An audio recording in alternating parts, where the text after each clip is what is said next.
Dr. Hoffer and Osmond originally hypothesized that there was a substance that was capable, that was found in schizophrenics, that could distort their reality and affect their brain, and they then isolated something called adrenochrome.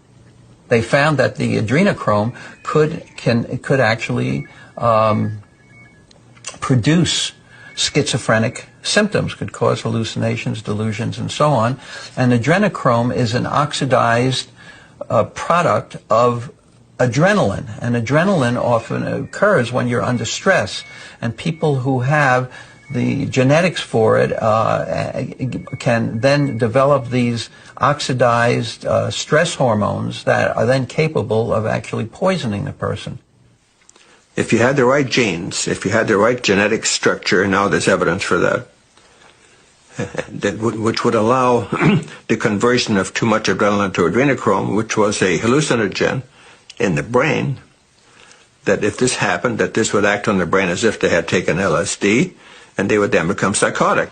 With adrenochrome, your legs seem a very long way down.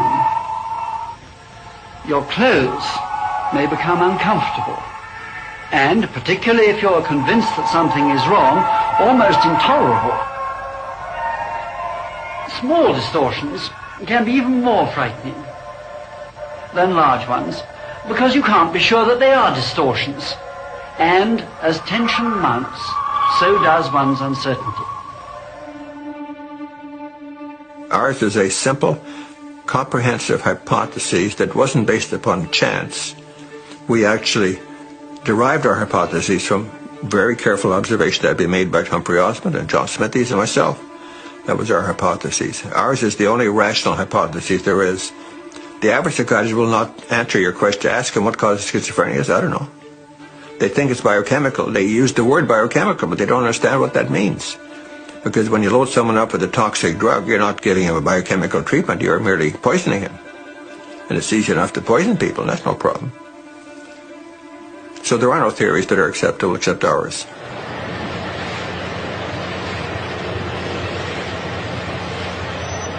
To offset the effects of adrenochrome, we turn to the cheapest, safest, and most easily available substance, niacin, vitamin B.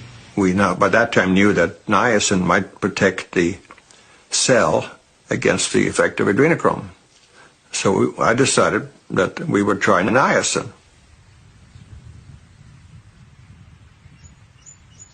It's 37 years since I was ill. I have recovered completely. I always think of my recovery as taking place in about 3 weeks, or 19 days to be exact.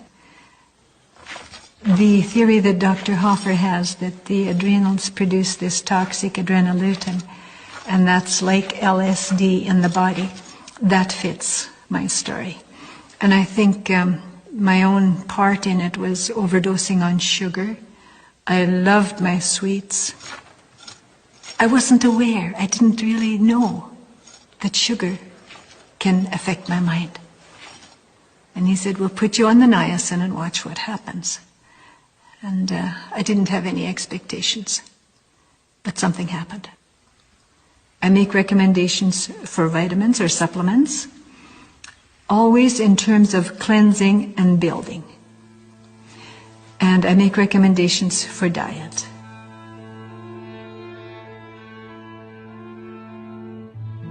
It became mandatory for all my patients that they would all go on to niacin. I used drugs too. The vitamin didn't work fast enough and the drugs did, so the best solution was to combine them. So I'd start my patients on the drugs, which would help settle them down very quickly, help take away their anxiety, their hostility, their depression. Start them on vitamins. And we used the drugs as you would use a crutch for a person with a broken leg. As soon as the leg is mended, you throw away the crutch. As soon as our patients are mended, we throw away the drugs. And I think that's how they ought to be used. So that's why we get the recoveries that we see by the combination. This is what's called orthomolecular.